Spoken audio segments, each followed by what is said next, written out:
Hey, what is up everyone? Today we got a pretty unique story. It's narrated by Frederick Surrey. Get cozy and watch till the end, guys. There is something in the Warhammer 40,000 universe that defies every category the Imperium of man has ever constructed to explain the things it does not understand.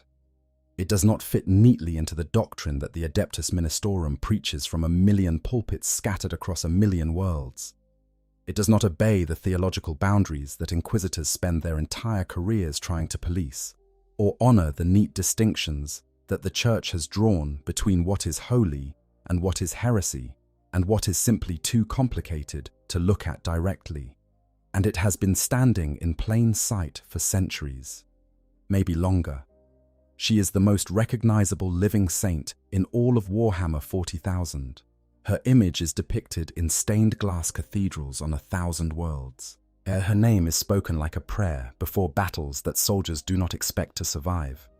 Sisters of Battle have said they would follow her into the Eye of Terror itself without a moment of hesitation. And based on available evidence, they were not exaggerating. She stood on the walls of Cadia when Abaddon the Despoiler launched his 13th Black Crusade, the culmination of 10,000 years of patient, terrible planning, and she put a blade through the War Master's back while he was still standing. She helped guide the chain of events that woke a Primarch from 10,000 years of death-like stasis.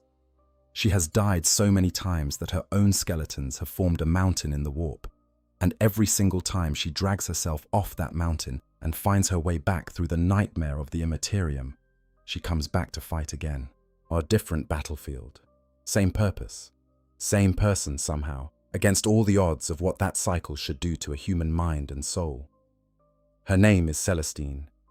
The Imperium calls her the Living Saint. The Church calls her the Hieromartyr of the Palatine Crusade. The Sisters of Battle call her the Mother of Faith, or simply call her Blessed, or whisper her name before they charge into fire that should kill them all. But here is the thing that nobody talks about at the Ministorum's grand sermons.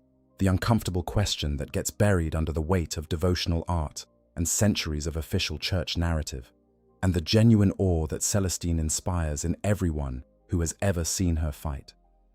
If you strip away the golden armor and the wings of faith, if you set aside the formal proclamation of sainthood and the institutional endorsement of the ecclesiarchy, and you look at what Celestine actually is in terms of raw warp mechanics, in terms of what she does and how she does it, and what sustains her through death after death after death, she looks an awful lot like something the Imperium would normally burn. Not a demon in the sense of a bloodthirster clawing its way out of the Eye of Terror with an axe made of skulls and hatred. Not something screaming its patron god's name while it tears reality apart around it, but in the cold, functional, mechanical sense of what a being is when it was once mortal, was elevated by the attention of a godlike force in the warp, now sustains itself on warp energy between manifestations in the material universe, and returns from death through a process that involves navigating the immaterium and reassembling itself from scattered fragments of identity. The word that the Imperium uses for the chaos equivalent is Demon Prince. And the more you know about Celestine, the more uncomfortably close that comparison gets. This is the story of how a disgraced, self-mutilating penitent warrior with no name, no armor, no rank, and no reasonable expectation of surviving her next battle became one of the most powerful warp entities in the entire setting. This is the story of someone who has been killed so many times that death has become just another phase in a cycle she is condemned to repeat, possibly forever. This is the story of a being who wanders through the nightmarish substance of the warp when she is not on the battlefield, here piecing herself back together from fragments of personality and memory while horrors close in from every direction, then claws her way back to the material universe to bleed and burn and fall again. This is the story of Saint Celestine, the living saint of the Order of Our Martyred Lady. And if the Chaos Gods have demon princes, then what does that make her? Get comfortable if you can. Let yourself settle. Close your eyes for just a moment, breathe slowly, and then let the story begin. because this is one of the most fascinating and quietly unsettling stories in all of Warhammer 40,000. It asks questions about the nature of faith, about power, and what it costs to serve something vast and incomprehensible. And it deserves to be told slowly, properly, from the very beginning. Not rushed, not summarized. It is allowed to unfold at its natural pace, because the weight of what we are going to discuss only lands if you have had time to feel it accumulate. Section 2. The ocean beneath everything. Understanding the warp. Before we can understand what Celestine is, we need to understand the place she keeps coming back from. We need to spend some time in the dark, with the thing that underlies everything in this setting. The warp, the Imperium, the Imperium, the Sea of Souls. Different civilizations and cultures across the galaxy have given it different names, and every name captures a different angle on the same enormous and incomprehensible thing. The ancient Eldari call it by a word that translates roughly to the spiritual dimension, and there is a particular wisdom in that framing, because the warp is not simply a place of horror and corruption, though it certainly is that. It is the dimension where emotions, thoughts, and the essential psychic quality of living minds take on something like physical form and substance, where the interior life of sentient creatures is made real in ways that do not happen in the material universe. Every living creature in the universe with a soul leaves an impression in the warp. Every emotion experienced by every sentient being ripples through the immaterium, the way a stone dropped into a still pond sends ripples outward across the surface, except this pond is infinite and the ripples never entirely fade. Joy leaves traces of warmth and brightness scattered through the psychic substance. Grief carves channels into the warp like water through limestone over centuries, or wearing grooves deeper with each passing millennium of accumulated sorrow. Rage pools and eddies and builds on itself, currents of boiling energy that intensify as more rage is added to them. Fear saturates the immaterium in cold pressure, and over tens of thousands of years, hundreds of thousands of years, millions of years of mortal life in the material universe, those accumulated impressions began to do something that defies easy description.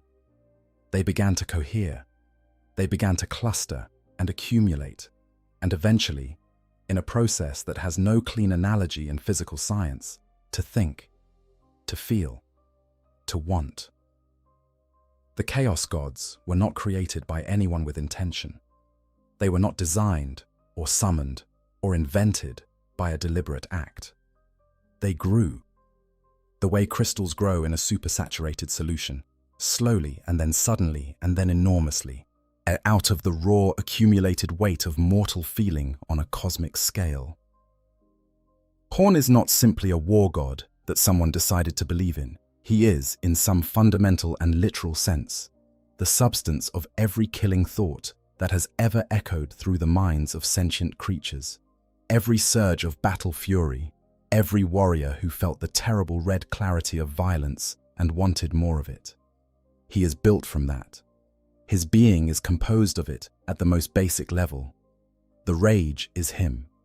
He is the rage, given will and hunger, and a vast intelligence shaped entirely by the nature of what formed it. Nurgle is the accumulated substance of despair embraced, of rot accepted, of the paradoxical comfort that comes from surrendering to decay and finding a kind of warmth in the acceptance of suffering. He is the numb peace of someone who has stopped fighting their illness and simply let it become them. He is every living thing that ever stopped fighting because the fighting was too hard and let the darkness come. Tzinch is the ever-shifting crystallization of hope and manipulation and the hunger for change, the scheming that never rests, the endless possibility that every potential future represents. Ambition and conspiracy wound together until they cannot be separated. And Slaanesh, youngest of the Chaos Gods, born from the catastrophic implosion of the ancient Eldari civilization's excesses, is the distillation of sensation and experience amplified beyond all reason until the boundary between pleasure and agony dissolves entirely. These entities are not metaphors in Warhammer 40,000. But they are not religious symbols or cultural projections or the expression of human psychology in allegorical form. They are real. They have names and personalities and vast and terrible intelligences, and they manifest their presence in the material universe through servants, demons of many grades and types, shaped from warp substance and given the form of their patron god's essential nature, and above all, the lesser and greater demons. Above all the ordinary servants sit the demon princes, mortals who were once human or Aeldari or sometimes other things, who served a chaos god with such devotion and such capability that their patron elevated them beyond the boundary of mortality. The demon prince is remade from the warp itself, something no longer entirely biological, sustained by the Imperium, capable of returning from death, wielding power that the physical universe cannot easily contain. The critical detail here is this: a demon prince was once a person. They were born. They lived. They chose to serve, usually through a combination of genuine desire and the terrible weight of circumstances that left other choices difficult to imagine. And through that service, they were transformed, given a kind of immortality that the gods offered as a reward. But that is, in practice, something closer to a very particular form of permanent binding, an existence that is more powerful than mortality, but that serves the god who enabled it in ways that are not always consensual. Now consider the Emperor of mankind. He sits on the golden throne on Holy Terror, has sat there for 10,000 years, his physical body long past any mortal definition of life. He has kept functioning by the daily sacrifice of 1,000 psychers, whose psychic energy is consumed by the mechanisms that sustain what remains of his biological form. He is not alive in the way that any organic creature is alive. He is not dead in the way that any other dead thing is dead. He exists in some third state that the Imperium cannot quite articulate, because articulating it honestly would undermine several important theological positions simultaneously. What he is, in the warp, is this: one of the most powerful psychic presences in the entire Imperium, a blazing fire, the Astronomicon, the psychic beacon that allows the navigators on Imperial ships to orient themselves during warp travel, to find their way through the darkness that would otherwise swallow them. That fire is him, his consciousness, his will, and his whatever it is that persists after 10,000 years of what should by all rights have ended him, blazes in the Imperium like a lighthouse visible across the galaxy. And just as the Chaos Gods accumulated their power from the accumulated psychic weight of mortal emotion over millions of years, the Emperor has been accumulating something since long before his entombment on the Golden Throne. The faith of trillions of human beings who have spent 10,000 years treating him as a god.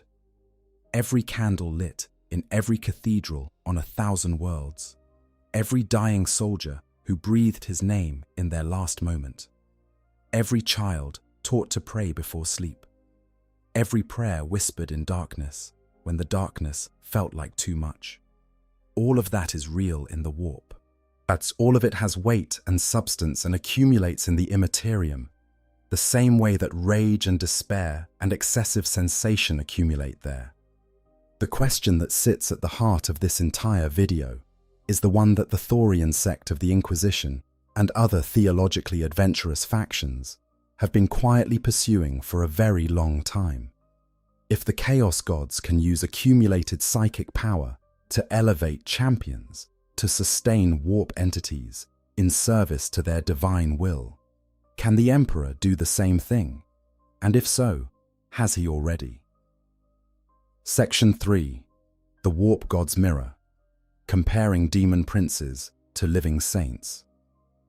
Let us lay out the comparison clearly before we dive into Celestine's specific history, because this question deserves to be examined carefully, with both the evidence for the comparison and the evidence against it given equal honest consideration.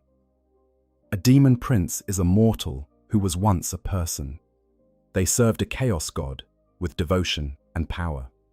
They were rewarded with apotheosis, which is the transformation of a mortal into something that exists partly in the material universe and partly in the immaterium, drawing power from their patron's divine domain beyond ordinary mortality, capable of returning from death in the material world, able to manifest physical abilities that defy the laws of the universe. When destroyed in real space, the Daemon Prince's soul survives in the warp and can eventually return, reconstructed by the sustaining power of their patron god. A living saint, as represented most fully by Celestine, is a mortal who was once a person. She served the emperor with devotion and power. She was elevated through some process that involves the emperor's presence in the warp into something that exists partly in the material universe and partly in the immaterium, drawing power from that presence, capable of returning from death, manifesting physical abilities that defy the laws of the universe, including flight on wings that emerge from her back, the generation of sacred fire that directly damages chaos-aligned entities, the ability to heal wounds, and the resurrection of the recently dead. Written down without labels, these two descriptions are extremely close to each other. The fan community, across forums and wikis and discussion boards, has been wrestling with this for decades. The discussions are substantial and the analysis is sometimes quite sharp. One common framing is that Celestine's biological body has been destroyed multiple times over centuries.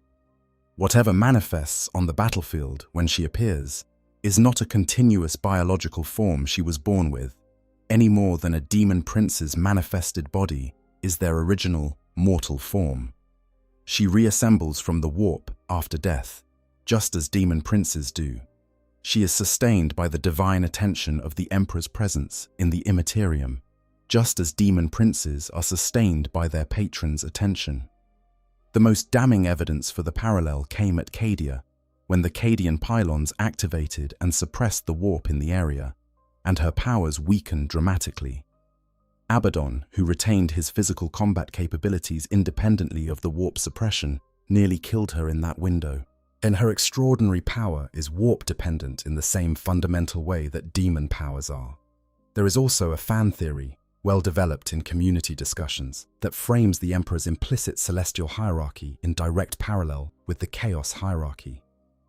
In this framing, the Legion of the Damned, those mysterious space marine figures who appear on battlefields without warning and cannot be killed by conventional means, are the Emperor's lesser servants, the equivalent of lesser demons, warriors sustained by the accumulated belief of humanity in the image of space marines who fought and died in the Emperor's name.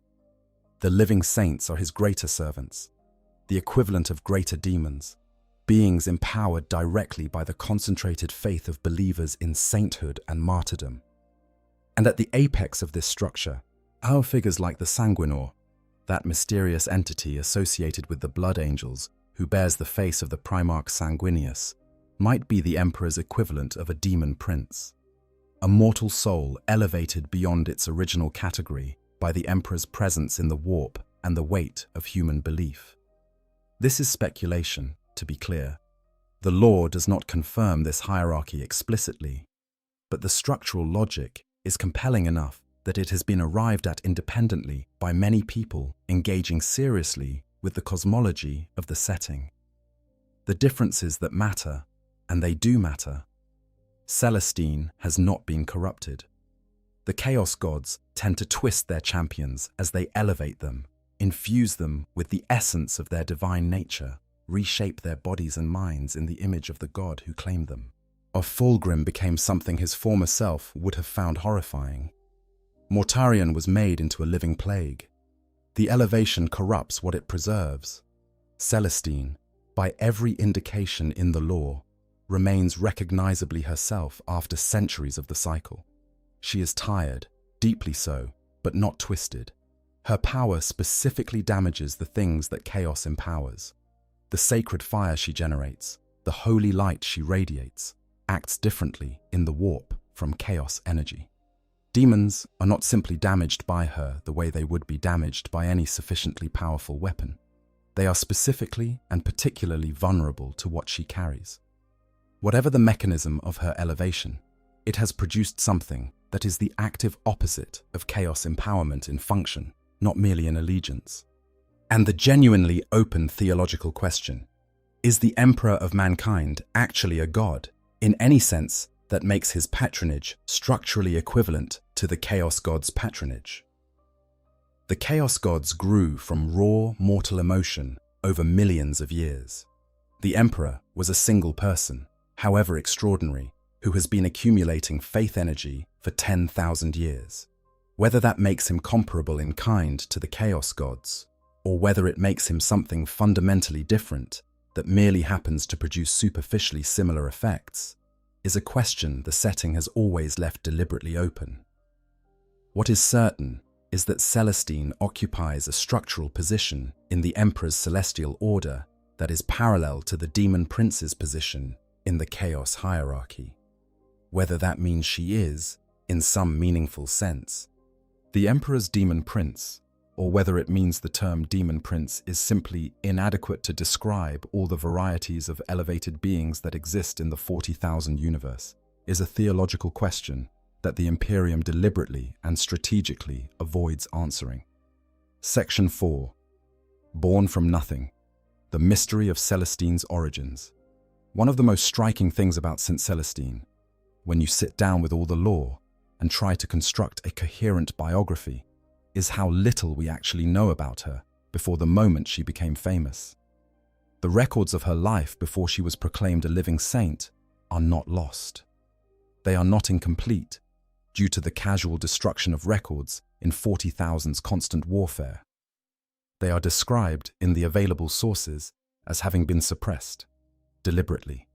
Someone, at some point, made an active decision that the mortal history of this woman was not something the Imperium at large needed to have access to. That decision has been maintained carefully across the centuries of her active service and her subsequent status as one of the most famous and venerated figures in human space. Why? What could be in that history that the ecclesiarchy would rather not discuss? The Andy Clark novel about her, published by Black Library in 2019, gives us fragments, and what those fragments suggest is genuinely strange. In what the lore describes as her earliest known form, Celestine was not a warrior. She was a mortal civilian living on Terra during the Horus Heresy, the most catastrophic event in human history before the opening of the Great Rift. This was the siege of the Emperor's Palace, 4 years of the galaxy's worst civil war reaching its terrible conclusion. Half the Space Marine legions and their corrupted primarchs attempting to tear down the seat of human civilization while the Emperor fought to hold it. She was killed during the orbital bombardment. That fact is almost nothing by itself. Millions of people died during the siege. The bombardment killed them in districts and neighborhoods and habitation blocks and shelters. One anonymous civilian dying in that carnage is not a notable event in the sweep of the most significant war in human history. Except this particular civilian apparently came back. Not immediately, not in the same form, not on the same world, but in a later incarnation, in a body born to unknown parents, in an unknown location at some point in the centuries following the heresy, and she became a Sister Repentia. The lowest rank within the Sisters of Battle, a woman stripped of name and rank and dignity, wielding a massive chainblade, marching into battle as a punishment unit. And in that form, she fought the battles that eventually led to her formal elevation as a living saint. The lore does not explain the mechanism of this rebirth. It does not describe how a soul survives the death of its body and re-enters the material universe in a new form, in a new century. It does not explain whether she was conscious of this process, whether she carried any awareness of having lived before, whether the Emperor's presence in the warp had anything to do with arranging her return. But the description of her having lived multiple lives in the Emperor's service, the plural explicitly stated in the sources, and implies strongly that the Palatine Crusade era was not her first time, that there were lives before it, lives that we have no record of, perhaps because those records too were suppressed, or perhaps because they occurred in a period so far back that the documentation simply no longer exists. What is a soul that is marked by some vast will in the warp and sent back to mortality again when circumstances require it? What is the mortal experience of a being who has lived multiple times, who carries in the warp between lives some essence of what they were, who returns without the clear memory of previous existences, but with some deep-seated orientation that shapes the new life? The Chaos Gods mark their chosen champions in exactly this kind of way. They reserve souls, they send them back, as they arrange circumstances so that the marked individual develops in the direction the god requires. The distinction in Celestine's case is in who is doing the marking and what purpose it serves. But the structural action, a powerful warp entity using its presence in the Imperium to shape the lives and deaths of certain mortal souls across multiple existences, is not something only Chaos does. There is another layer here, connected to why her mortal records were suppressed. The ecclesiarchy loves origin stories that run from humble beginnings through devout service to divine transformation. It preaches exactly that narrative about the living saints as a class. If Celestine's mortal history was simply the story of a particularly faithful woman who attracted the Emperor's grace through extraordinary service, there would be no reason to hide it. The Church would broadcast that story as widely as possible. The suppression suggests something in her background that contradicts, complicates, or outright undermines the official narrative. Something that would make the theological questions this video is raising feel uncomfortably real if people had access to it. Whether the Church still knows what that something is, or whether the knowledge of why those records were sealed has itself been lost over the centuries, the law does not tell us. Somewhere in the deep archives of the ecclesiarchy's most restricted holdings, there is likely an answer. Whether anyone will ever be allowed to read it is another matter entirely. Section 5. The lowest of the low. What it means to be a Sister Repentia. To understand how extraordinary Celestine's rise was, you need to understand the absolute floor she started from. You need to understand what the Sisters Repentia actually are, not just as a game unit or a visual archetype, but as an institution, as a spiritual category, as a specific and deliberately terrible position within the society of the Sisters of Battle. The Adeptus Sororitas, the Sisters of Battle, are the primary militant arm of the Adeptus Ministorum, the Church of the God Emperor that the Imperium's billions of human beings pray to. They came into being through one of the most darkly legalistic moments in 40,000 history. After the catastrophic misrule of the mad High Lord Goja Vandira during the Age of Apostasy in the 36th Millennium, the age when the Imperium's leadership lost all reason, and the institution nearly consumed itself in religious madness, as the political settlement that ended Vandira's reign included a new rule, the Decree Passive. This rule stated explicitly that no man under arms could be in the service of the ecclesiarchy. The Church could not field armies of men with weapons. So the Church founded an order of women. It is a very 40,000 kind of solution, entirely legalistic, entirely missing the spirit of the restriction that was clearly intended to prevent the Church from maintaining a private military. Entirely effective at maintaining exactly that military while technically complying with the letter of the law. The Adepta Sororitas are formally not an army. They are a religious organization whose members happen to be trained soldiers who carry bolters and drive armored vehicles, and occasionally call orbital strikes down in the Emperor's name. But the Sisters of Battle are not gene-enhanced the way Space Marines are. They do not have the biological modifications that give a Space Marine 2 hearts, a reinforced skeleton, enhanced reaction times, and most of a dozen other adaptations that make Space Marines effectively superhuman. What the Sisters have instead is something that the setting insists is just as real: their faith, their absolute, unshakable, personally held, and continuously renewed conviction in the Emperor as a god and in the righteousness of their cause. In Warhammer 40,000, belief accumulates in the warp. Emotion shapes the immaterium. The absolute conviction of a Sister of Battle, repeated and reinforced by years of spiritual discipline and military service, generates real, measurable effects in the material universe. The acts of faith that sisters perform, as those miraculous feats that seem to defy physical law, actually do defy physical law because something in the warp responds to them. Whether that something is the Emperor himself or the accumulated psychic weight of trillions of human prayers given local form by a single devout person's focus is, again, a question the setting leaves open. Within the Sisters of Battle, the distinction between good standing and repentia status is everything. The codes of the Order's militant are strict and rigorously enforced. The moral expectations are relentless and exhaustive.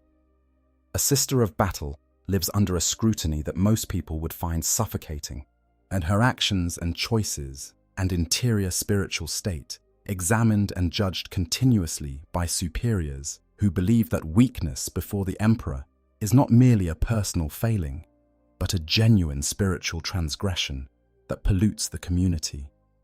When a sister fails to meet these standards, when she transgresses in a way that her superiors judge to be a genuine and serious spiritual failing, rather than a correctable misstep, the path of the repentia opens before her. A sister, repentia, is stripped of her power armor. The sacred ceramite and blessed steel that makes an ordinary battle sister formidable by protecting her from enemy fire is taken. She is stripped of her bolter or flamer or melter gun, the weapons of a proper warrior with proper standing. She is stripped of her rank and her standing and her name, effectively, as her sense of belonging to the community of the faithful. She is given rough, undyed cloth. She is given an eviscerator. The eviscerator deserves description because it is a weapon whose design says something specific about what repentia are expected to do. It is a massive two-handed chainsword built large enough that wielding it requires the full commitment of both arms, fitted with a crude disruption field generator that allows its blade to cut through ceramite power armor and reinforced steel. It is an offensive weapon of genuinely enormous destructive capability, and it is entirely unsuitable for defense. You cannot raise an eviscerator to block an incoming blow. The physics and the mechanics simply do not allow it. You can only bring it forward, into your enemy, in the direction you are already running. The symbolism is not subtle. A Sister Repentia carries a weapon that only works when she is advancing. It is a weapon given to someone who is not expected to be alive long enough to need to stop. Repentia squads march at the vanguard of every assault, not behind tanks and behind other infantry, using protected positions to advance safely. At the very front, they are the first thing the enemy sees coming. They absorb the initial fire, the opening volleys, the defensive preparation that an enemy has made. They break against the enemy lines before the protected troops are committed. They die, and the dying is expected, and the dying is, in a very particular theological sense, the point. Most repentia die. This is understood by everyone in the institution.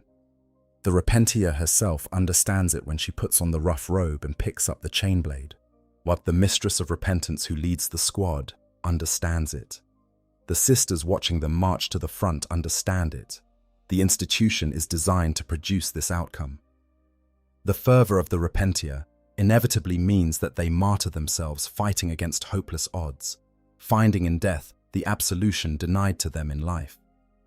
It is a sentence that sounds beautiful if you do not think too carefully about the specific human beings it describes. But some do not die. Some repentia survive battle after battle, charging into fire that should kill anyone, wielding their massive weapons against enemies who are shooting at them, and they emerge from the other side still breathing, against every statistical likelihood, against the design of the institution that put them in that position. When this happens, the mistress of repentance can declare their sins expiated. They can return to the fold, and when they do return, the sisters who receive them treat them with something approaching reverence, because to have walked the path of repentia and survived is understood as proof of the Emperor's personal attention to that individual's soul. The woman we are talking about walked this path, with no armor, with a chain blade expected to die, into a battle against thousands of heretics on a fortified world. That is where the story begins. Section 6. The First Miracle. Eurytion and the birth of something new. The Palatine Schism was one of those conflicts in the 41st millennium that sounds, at first description, like a relatively contained problem. A sector had turned heretic, and the Imperium needed to correct it. The Palatine sector specifically, where large portions of the population had backed schismatic leaders who rejected the authority of the ecclesiarchy and the political structure of the Imperium. In the 40,000 universe, there is exactly one institutional response to this kind of situation: a crusade. Military force on a massive scale, applied until the schismatics have been eliminated or reduced to complete submission. The Palatine Crusade was launched accordingly. The Order of Our Martyred Lady was among the forces committed to the fighting. And among the sisters who came to this war as repentia, stripped of rank and armor and assigned to the vanguard positions where the dying happened first, was a woman whose name has not been recorded in any publicly available source. The assault on Eurytion, the capital planet of the Palatine sector, was brutal. But the heretics had fortified their positions deeply, built their defenses with the knowledge that the Imperium was coming and that negotiations were not on offer. The repentia went in first, as they always did, as the institution required. No protection, no cover. Forward. Every other repentia in the assault died that day. Before she fell, this unnamed woman accounted for the deaths of over 100 schismatics. She cut through them with her eviscerator, wounded and fighting and advancing, pressing forward even as the rest of her squad fell around her. 100 confirmed kills, and then she went down. When the Sisters of Battle came to collect the bodies after the fighting, they found her among the fallen. By every reasonable assessment of what she had taken, she should have been dead. But when they checked, they found something still flickering in her, still present, not gone. They brought her back to their care. They cleaned the blood from her body to tend her wounds. They found no wounds. The body they cleaned, which should have borne every mark of the assault it had survived, was flawless, unmarked, every injury gone. And in her eyes, something that the sisters had no framework for, except the one framework the Imperial Creed provides in these moments, the light of one touched by divine will. The assault resumed the next day with this woman at the head of the Imperial forces, and the heretics of Eurytion fell within hours. She became the Crusade's sacred figurehead, the rallying point around whom the Imperial forces found new and fierce cohesion. Through battle after battle across the Palatine sector, she led them to victory. And then, at the moment when the Crusade stood ready to assault the sector capital, she made a choice that her commander did not understand. She insisted on diverting to Sanctus Lys, a small, insignificant, strategically irrelevant planet. Its only notable feature was a shrine, partially in ruins, that legend said had once been visited by Saint Catherine herself, the founder of the Order of Our Martyred Lady, before her assassination. The Crusade's military commander, Lord Militant Ansgar, had no tactical reason to delay the final assault for a side trip to a minor shrine world. But he deferred to her.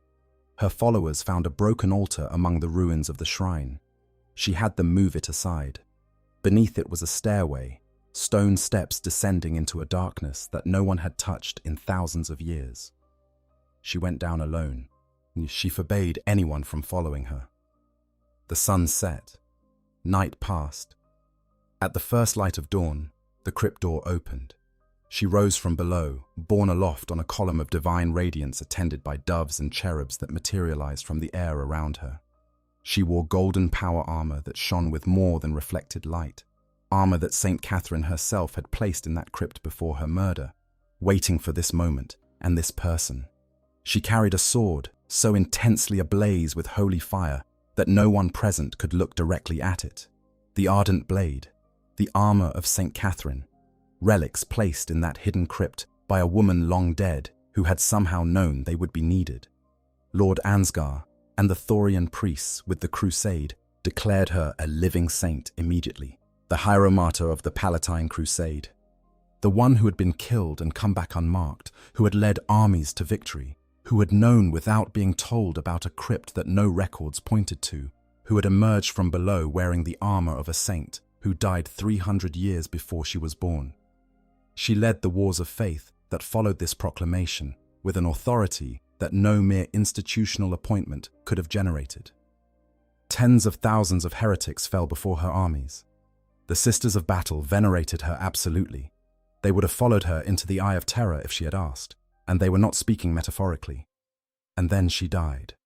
On a world called Thorax, a treacherous renegade warmaster, apparently aware that ordinary battlefield death would not end her, detonated an atomic failsafe in his own fortress rather than risk her survival. The blast annihilated everything for miles. Nothing remained to recover. The Tower of Heroes on Terra tolled once in mourning.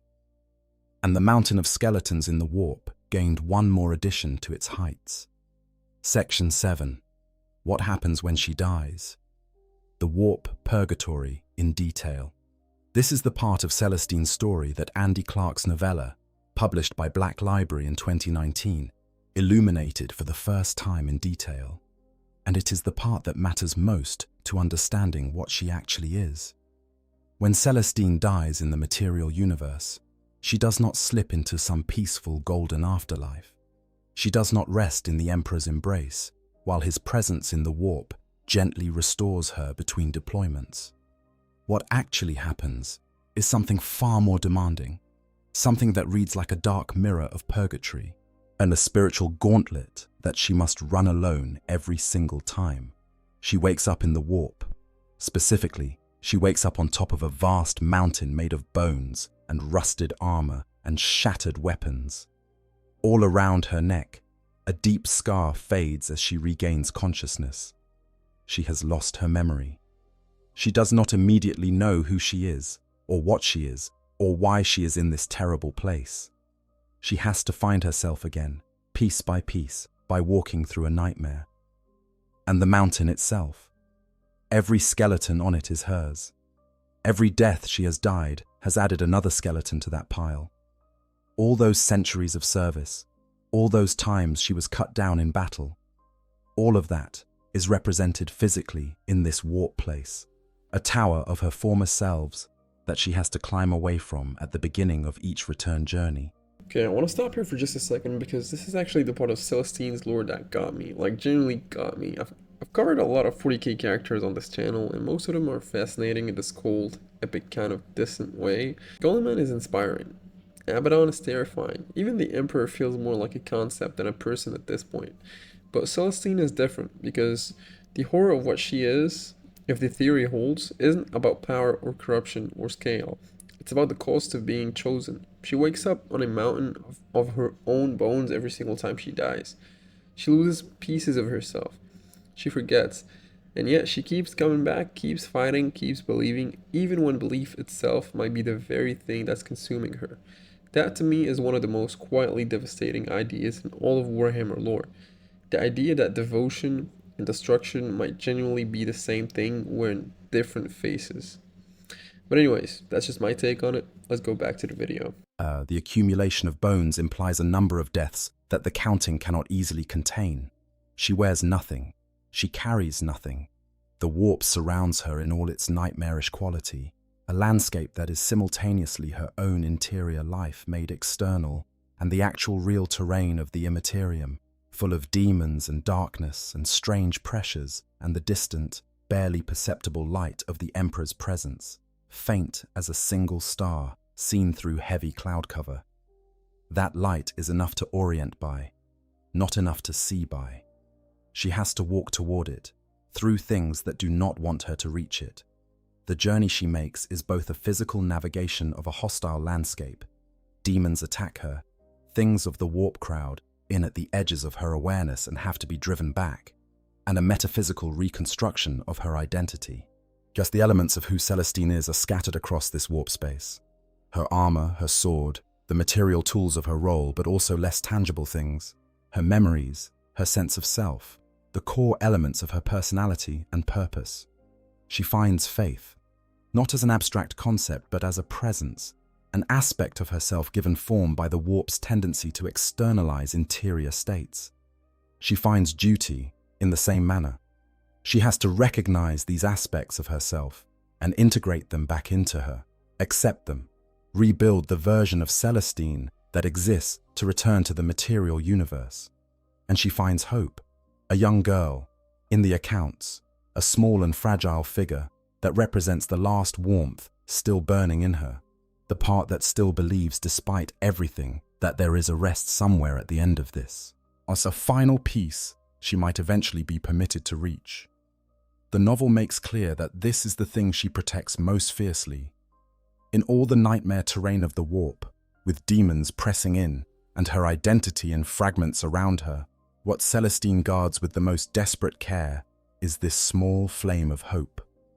Without it, she would cease to be a person and become simply a mechanism, a weapon that thinks. And the person is the whole point of all of this. At the end of the journey, something in the warp offers her the return, the Emperor's presence, or some extension of his will. She accepts, as she always accepts.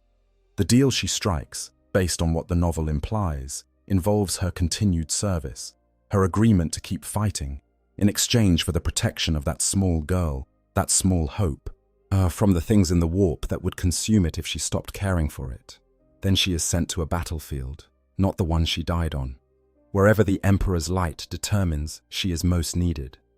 She erupts into the material universe from the warp itself, in a column of divine radiance, wings spread wide, blade blazing, attended by doves and cherubs that materialize from the Imperium around her. And the soldiers nearby, who were losing a moment ago, look up and see what they interpret as a miracle. What they are actually seeing is a woman who just walked through hell, who climbed off a mountain made of her own bones, who put herself back together from fragments of herself while demons tore at her from every direction, who made a deal in circumstances that left limited room for refusal, and who is now here, as on this specific battlefield, for exactly as long as she does not get killed again. Every single appearance of Saint Celestine, every miraculous intervention that turns the tide of a desperate battle, every moment when her golden light falls on a faltering imperial line and fills the soldiers with renewed courage to hold the position. Every one of those moments is preceded by that journey through the warp. Always, without exception. The grimness of this deserves to sit with you for a moment. The most celebrated and revered living saint in the Imperium of man has a life that consists of fighting until she is killed, navigating a nightmare while putting herself back together from scattered pieces, making a deal with the Emperor's warp presence that she does not have the power to refuse, and being sent to the next battlefield where the dying is worst. That is her existence. Death and reconstruction, and return and death again, with no indication in the lore that the cycle has an endpoint. Community discussions about the Chaos Gods and Demon Princes often note that many of the Chaos Gods' greatest champions hate their patrons. Mortarion despises Nurgle with a depth of loathing that is among the most consistent facts about his character. He was already dying when Nurgle's gifts preserved him, and the preservation has been a continuous torment that he cannot escape and cannot forgive. The Chaos Gods' gifts are chains disguised as rewards, and the most perceptive of their champions have long since understood this. The lore treats Celestine's situation differently, and there are real differences. She is not physically corrupted or in constant agony. Her identity remains intact. Her faith is genuine, described in the novel as warm and personal, and her own rather than something imposed. She accepts her situation, even if the acceptance was arrived at under considerable pressure. But the structural parallel to the Demon Prince's binding remains, and it is not small. She is sustained by a power she cannot refuse, without ceasing to exist. She is sent to battlefields she has not chosen. The agreement she makes each time in the warp is made in circumstances where the alternative is oblivion, which is a real alternative, but not one that leaves enormous room for the kind of free choice that the Ministerum's narrative of gracious divine gift implies. Section 8. Centuries of war. Battles. deaths, and disappearances. After the Palatine Crusade concluded and Celestine had been formally proclaimed a living saint, the historical record of her activities becomes intermittent in a way that is itself revealing about the nature of what she is. She fought for years after her proclamation. She led wars of faith. She dispatched tens of thousands of enemies of the Imperium in the Emperor's name, heretics and Xenos, and servants of chaos alike. The Order of Our Martyred Lady regarded her with a reverence so complete that it bordered on worship, and the sisters genuinely would have followed her anywhere she asked. For years, possibly decades, she was a consistent and blazing presence, the kind of figurehead that crusades are built around. And then came Thorax and the atomic failsafe. The choice of an atomic detonation as the method of her death is significant. A renegade warmaster who presumably knew, from her reputation or from direct observation, that she could return from ordinary battlefield deaths chose to destroy his entire fortress rather than risk her survival. This tells us that her reputation for returning from death was, by that point in her history, established and known enough that her enemies were designing kill methods specifically to counter it. This was not an act of desperation.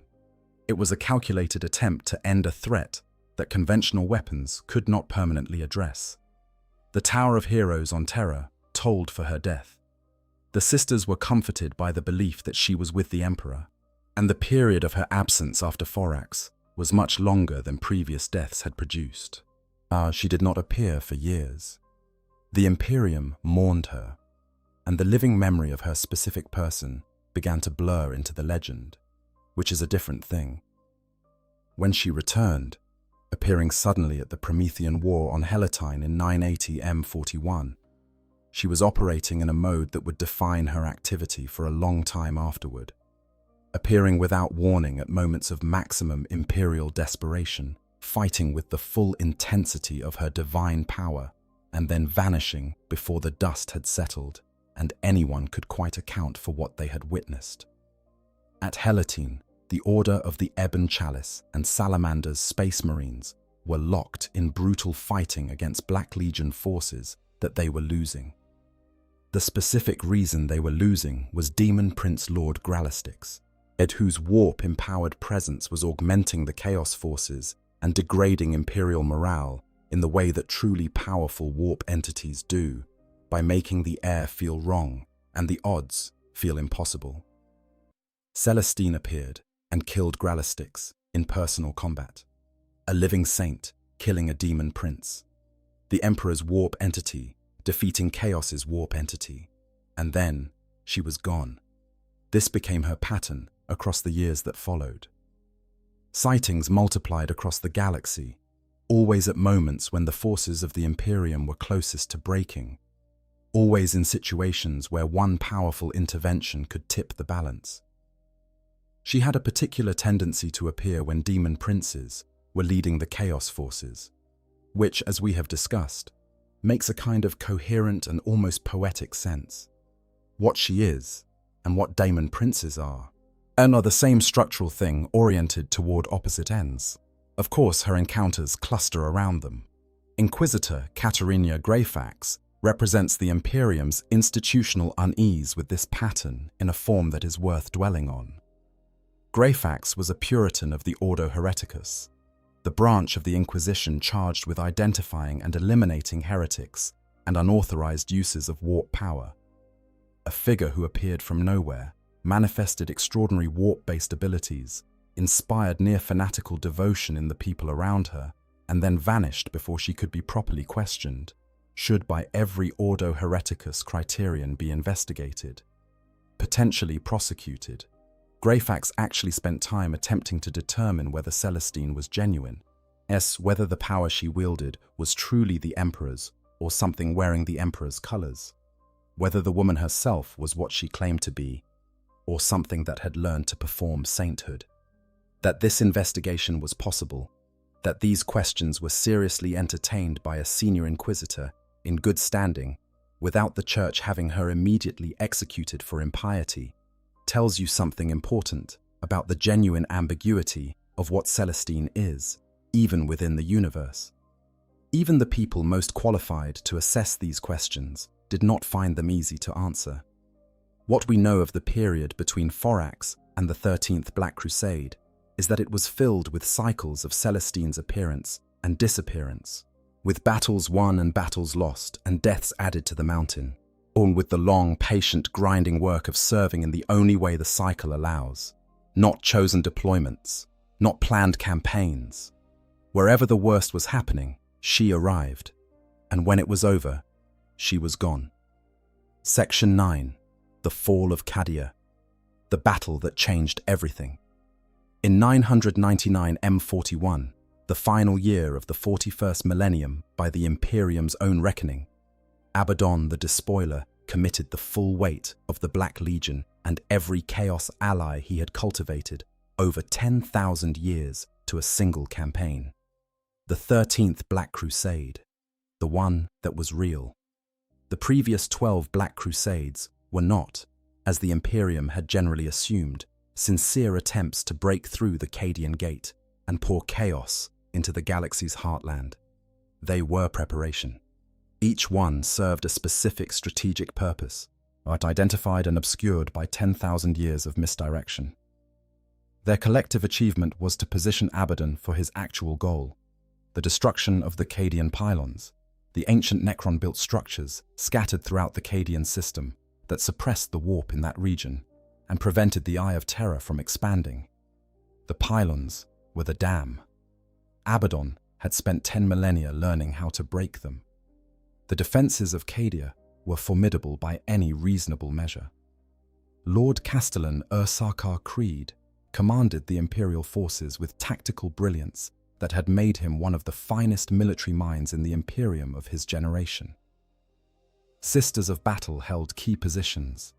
Black Templars had crusaded to reinforce the fortress world. The Cadian shock troops, Dian Shock, in soldiers who had been defending their homeworld from the Eye of Terror for their entire lives, and whose entire culture was shaped around this purpose, fought with a ferocity that even Abaddon's veterans found impressive.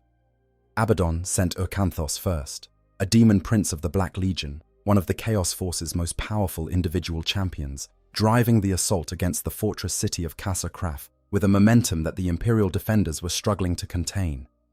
Urkanthos killed 2 canonesses of the Order of Our Martyred Lady, Eleanor and Genevieve, in the fighting before the walls. And then the sky above Casa Kraf changed.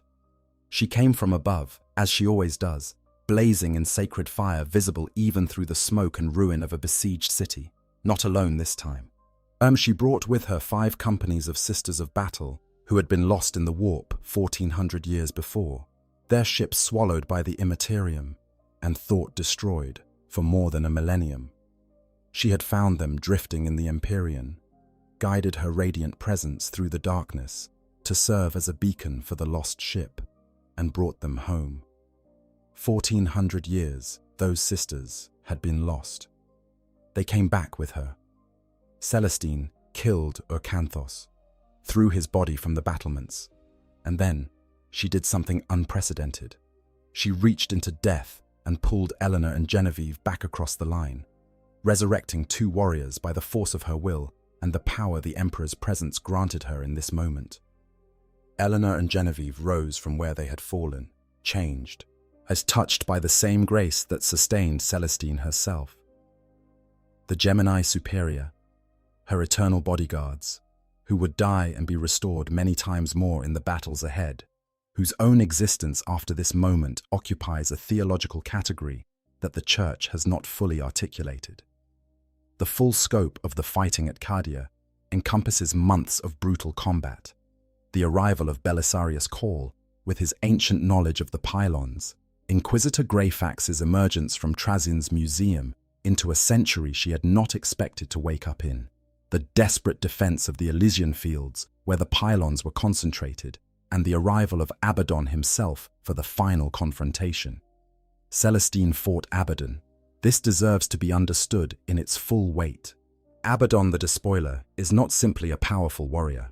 He is the simultaneous champion of all 4 chaos gods, a being who has carried out 12 successful Black Crusades over 10,000 years without losing a single one in terms of its actual strategic objectives, a warrior of terrifying personal capability, augmented by divine blessings layered over millennia of combat experience. When Celestine chose to fight him directly, she was choosing to face one of the most dangerous individual beings in the setting. The fight was even. Her divine power, the Gemini superior fighting beside her, and the desperate courage of the Cadian defenders created a situation where Abaddon could not end the confrontation quickly. Time was what the defense needed. Time for Call to activate the pylons. And then the pylons came online. The suppressive function of the Cadian pylons does not discriminate.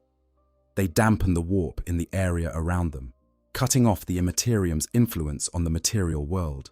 This destroys demonic manifestations, weakens chaos forces drawing on warp blessings, and disrupts the connection between warp-empowered beings and the source of their power, including Celestine. This moment is the clearest possible demonstration of what she is. When the pylons activated, her divine strength visibly faded.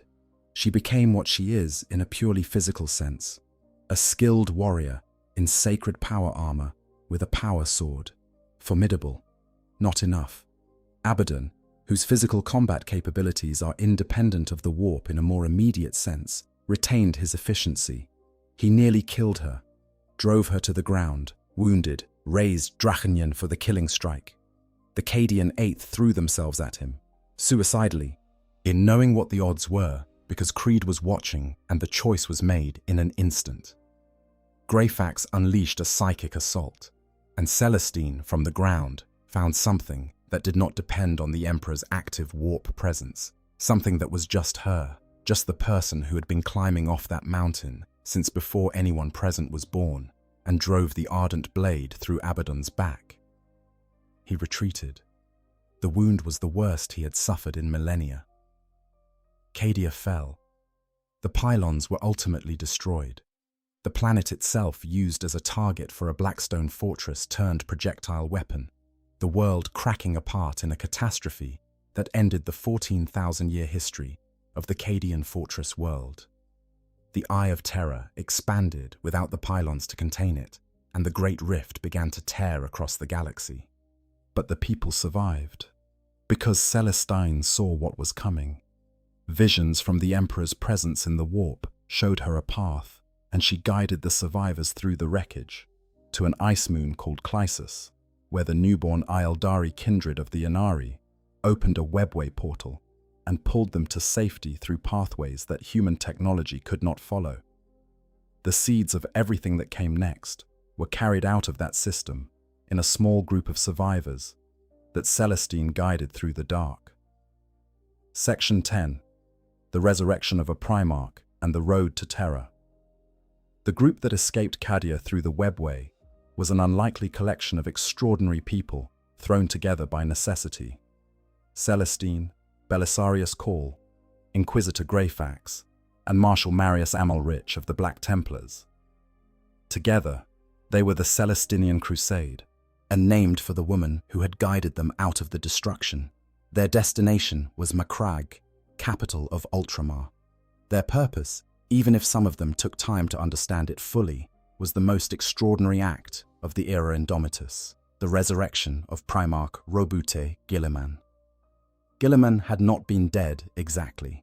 He had been held in stasis in the Temple of Correction on Macragge for 10,000 years, preserved in the moment of a wound inflicted by the demon Primarch Fulgrim during the Age of Darkness after the Horus Heresy. The wound was too severe for the technology of the time to heal, but stasis had held him at the boundary between life and death. A 10,000-year pause that ended when Cawl arrived with the armor of fate and the accumulated knowledge of a man who had been preparing for this specific moment for an entire age. Celestine's role in the resurrection is not fully spelled out in the lore, but her presence in that chamber, her divine light, was part of what made the event possible. Whether she provided a necessary warp element, whether her presence drew the Emperor's attention to this specific moment, or whether she simply happened to be there when Cawl's technology accomplished what it was designed to accomplish, The result was the same. Reboot Guilliman opened his eyes. 10,000 years of frozen stillness ended. The Lord Commander of the Imperium, the Primarch who had built the Codex Astartes, and the administrative structure that kept the Imperium functioning during the long wait, looked at the galaxy he had woken up in and found it horrifying. Not because it was in danger, though it was, but because of what it had become. A religious autocracy of fear and stagnation, dressed in the colors of his father's legacy. A system optimized for institutional preservation rather than human flourishing. A machine that had learned to maintain itself, but had forgotten what it was supposed to be maintaining itself for. Guilliman is not a man who believes in gods, or at least, he struggles enormously with what the evidence forces him to consider about his father's nature. This creates a complicated and fascinating dynamic with Celestine, who is the most literal possible expression of the Emperor's active divine intervention. A being who has died too many times to count, and keeps coming back with burning wings and a sword that sets the air on fire. He included her in his council of advisors. He respected her authority. He deferred to her judgment in areas where her specific understanding and her direct relationship to the Emperor's presence gave her knowledge he did not have. And there is, beneath the respect, something that the law captures without quite naming. The discomfort of a rational man confronted with evidence that defies his most fundamental assumptions. What Guilliman and Celestine talked about in the 4 days of private council before the Terran Crusade was declared is not recorded. But one of them believes completely in what she is and what she serves, and the other would prefer to believe otherwise and cannot. The Terran Crusade was harrowing in the way that all the best 40,000 campaigns are. Not a triumphant march, but a desperate, grinding survival of one obstacle after another, each one designed to prevent Guilliman from reaching Terra. Magnus the Red intercepted them with Thousand Suns forces in the Maelstrom. Kairos Fateweaver attempted to trap them in the immaterial realm forever. Red Corsairs attacked at every opportunity. The Warp itself fought them every step of the way. Celestine fought through all of it. The exact count of how many times she died and reconstructed during those months is not recorded. Given the intensity of the fighting, it would not be unreasonable to assume the mountain gained several more entries. They made it to Terra. Guilliman met the Emperor, alone, and in the throne room that houses the Golden Throne for one entire day. When he emerged, he was the Lord Commander of the Imperium and Imperial Regent again, and he immediately declared the Indomitus Crusade, the greatest mobilization of Imperial forces since the Great Crusade. Celestine was there for all of this. The woman who had once been a nameless Sister Repentia with no armor and a chainblade, whose entire mortal life before sainthood was deliberately suppressed, had guided the chain of events that produced the Imperium's best chance for survival in 10,000 years. Is Section 11, the tyrant of Blue Flame and what Celestine truly is. There is a confrontation in Celestine's post-Cardia history that deserves attention specifically because it demonstrates something about her nature that the straightforward Daemon Prince comparison misses. In the early era after the Terran Crusade, working alongside Greyfax, Celestine became entangled in a conspiracy organized by the Ecclesiarch Decius the 23rd to repeal the Decree Passive, the rule that prevented the Church from fielding armies of men. The political machinations were concerning enough, but the deeper threat was something calling itself the Tyrant of Blue Flame, a Lord of Change, one of Tzeentch's greatest servants, that had been operating through agents within the Church over an extended period, corrupting influential figures, or maneuvering toward a specific goal. It wanted Celestine not to corrupt her, not to turn her to chaos. It wanted to use her body and soul as a vessel, a doorway through which it could cross from the warp into the material world, consuming her identity and replacing it with itself in the process. This tells us several things. A Lord of Change is not a minor entity. It is one of Tzeentch's greatest servants, a greater demon of enormous power and sophistication. For such a being to construct a multi-year conspiracy specifically to capture and use Celestine, the power she represented had to be substantial enough to be worth that investment. You do not elaborate that extensively to catch small prey. The method of the attempt, trying to use her as a summoning vessel, implies that her warp coherence, the degree to which she is genuinely part of the Imperium, rather than simply a very faithful mortal, is real enough to serve as a gateway for a demonic crossing. The Chaos entity recognized something in her that it could use for this purpose, which is not a recognition it would make about an ordinary human, however devout. Greyfax, understanding what was happening, made the terrible practical decision to kill Celestine directly, knowing she would return through her normal cycle and break the ritual that required her death at a specific moment and in a specific manner. She was killed. She was reborn instantly, immediately, in the same location, in a resurrection so sudden and complete that it awestruck a custodian who was present and who, by his training and nature, is not a man given to being awestruck. The Lord of Change failed. Its plan was shattered.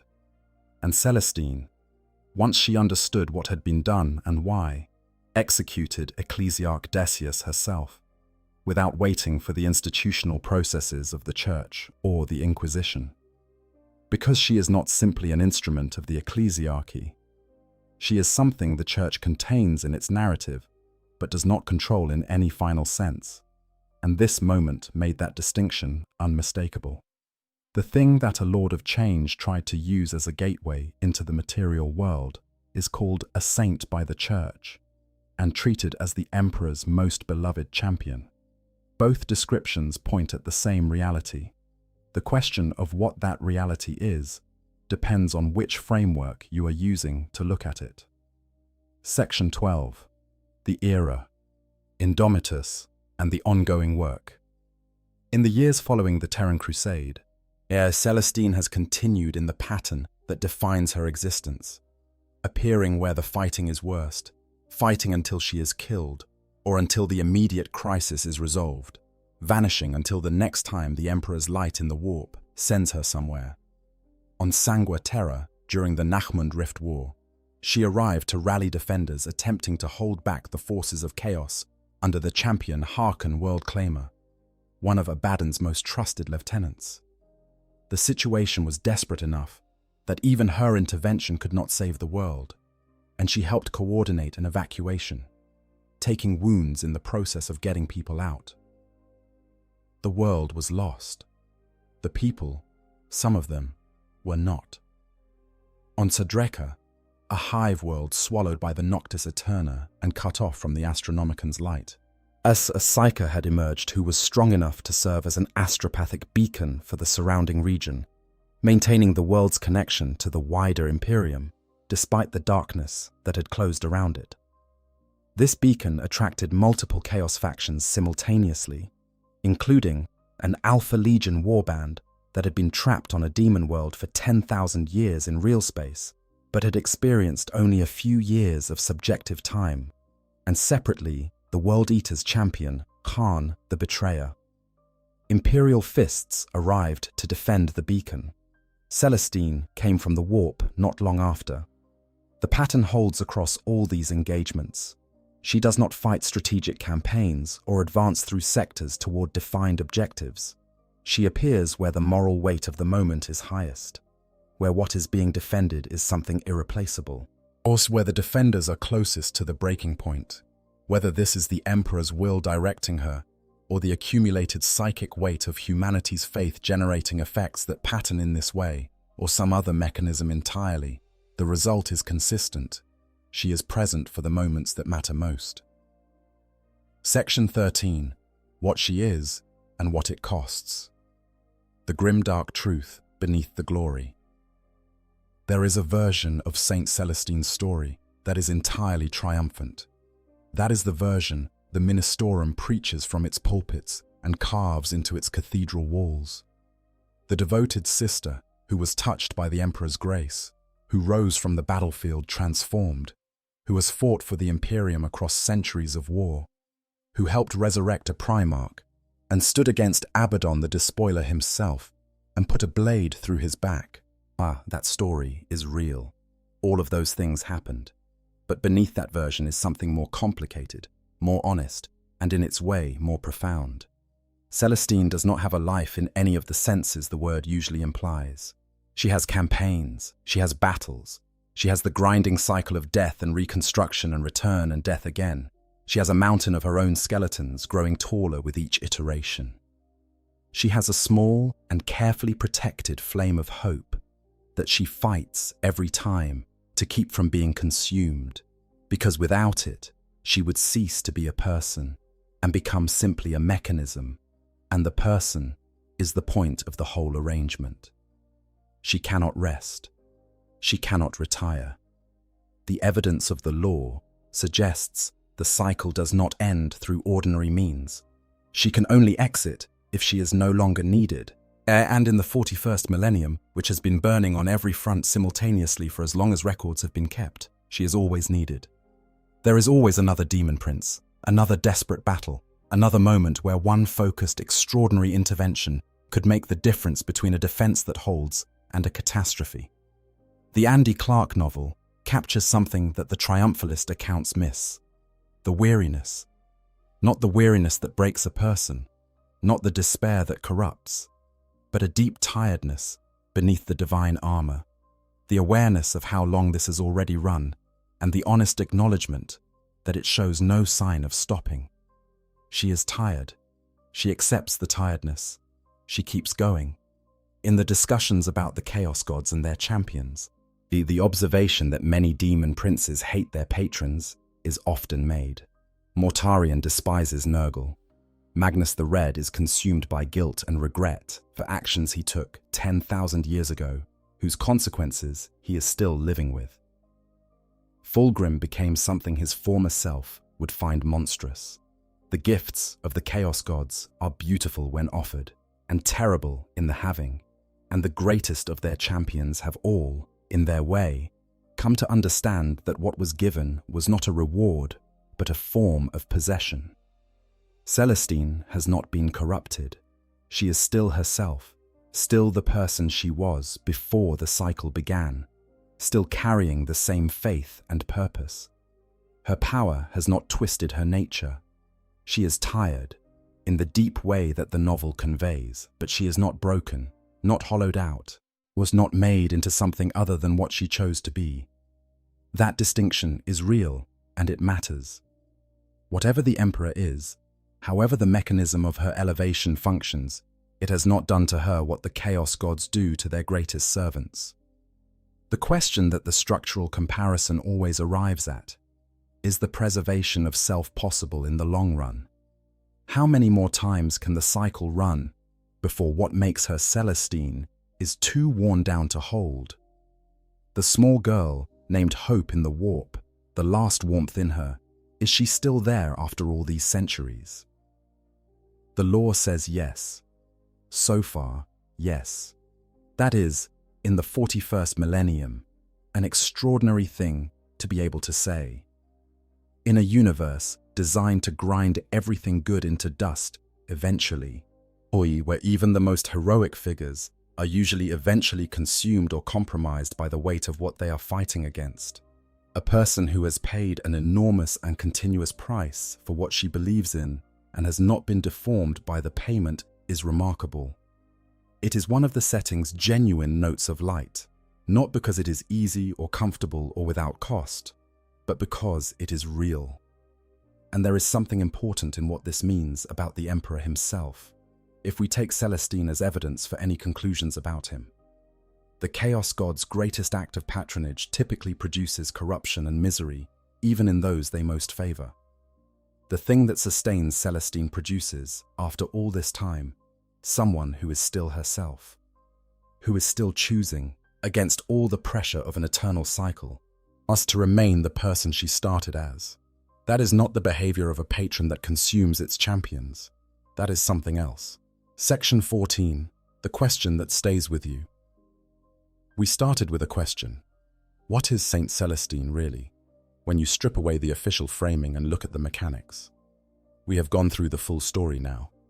the mortal civilian on Terra who died in the siege, the sister Repentia, with no armor and a chain blade, expected to die, the first resurrection on Eurytion, the wounds that vanished, the light in her eyes, the crypt on Sanctus Lys, and the golden armor and the blazing sword waiting for her, the formal proclamation of sainthood, the atomic death on Thorax, the mountain of skeletons, the walk through the nightmare, the long centuries of campaigns and deaths and returns, Helatine and the demon prince she killed, Cadia and the despoiler she wounded, the Primarch she helped bring back, the Terran Crusade, the Lord of Change that tried to use her as a door and failed.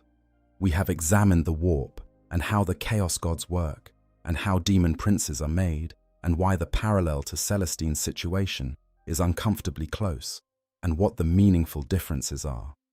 We have spent time in the warp purgatory she navigates between deaths, with the mountain of bones and the scattered fragments of self, and the small girl named Hope that she protects across every death and every reconstruction. So what is she? She is the Emperor's living saint, genuinely empowered by the faith of billions of human beings and by whatever presence the Emperor maintains in the warp, deployed to the moments that need her most, is sustained by something real and responsive and oriented toward human survival. She is something that a Chaos God would recognize the mechanism of, a mortal elevated by warp power in service to divine will, capable of resurrection, wielding power that breaks physical law, sustained by the Imperium rather than by ordinary biology. Whatever label the Chaos Gods would apply to this, the structural description overlaps significantly with what they do with their own greatest champions. She is a person who has paid an extraordinary price for an extraordinary commitment across an extraordinary amount of time, and has not been deformed by the payment, which is, in this universe, among the rarest things that exist. She is a tragedy dressed as a miracle, and a miracle that earns its name because the cost is genuine. All of these things are true simultaneously, and the fact that they are simultaneously true is not a contradiction. It is the setting doing what the best storytelling does, refusing to give you a clean category that lets you stop thinking, keeping you in the uncomfortable space between the definitions, making the question more important than any specific answer. Warhammer 40,000 at its best is about what it costs to believe in something, absolutely, with your whole life and beyond. About what faith does to a person who holds it long enough. About whether the thing you are serving is worth what it asks of you, and whether you can even answer that question honestly when you are deep enough inside the relationship to be sustained by it. Celestine is the sharpest possible expression of all of this. The woman who dies and comes back, as every time, still herself, still carrying the hope that someday there will be rest, still putting the blade through whatever needs the blade put through it in the Emperor's name. In the grim darkness of the far future, where there is only war and the slow grinding down of everything worth having, that figure, blazing above a battlefield where people are dying, is one of the few things in the universe that is genuinely more complicated than it first appears, and worth knowing more deeply precisely because of that complexity. She is coming. She is always coming. And in whatever dark you are navigating, in whatever space this story has opened inside you, remember, the light is worth protecting. That is the whole point. Thank you for being here. If this story moved you, as if Celestine's history made you see something in this universe that you hadn't seen before, please share it with someone who would appreciate it. Leave your thoughts in the comments. I read everything there, even when I cannot respond to everything. If you are new to this channel, we do this here. We go slow.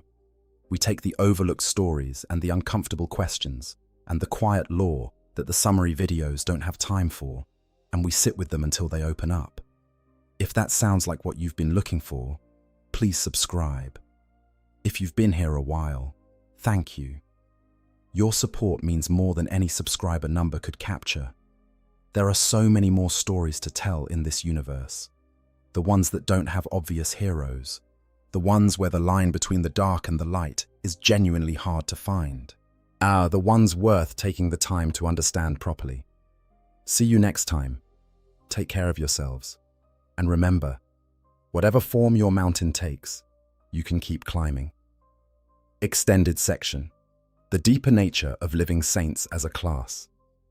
To understand Celestine properly, we also need to understand the broader context of what living saints are in 40,000, because she is exceptional even among beings who are already extraordinary. Living saints as a class are vanishingly rare.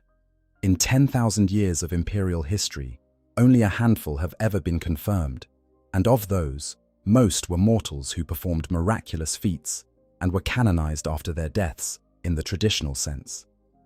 True living saints, individuals who demonstrate supernatural abilities while alive and return from death, are so rare that each individual case represents an event of galactic significance.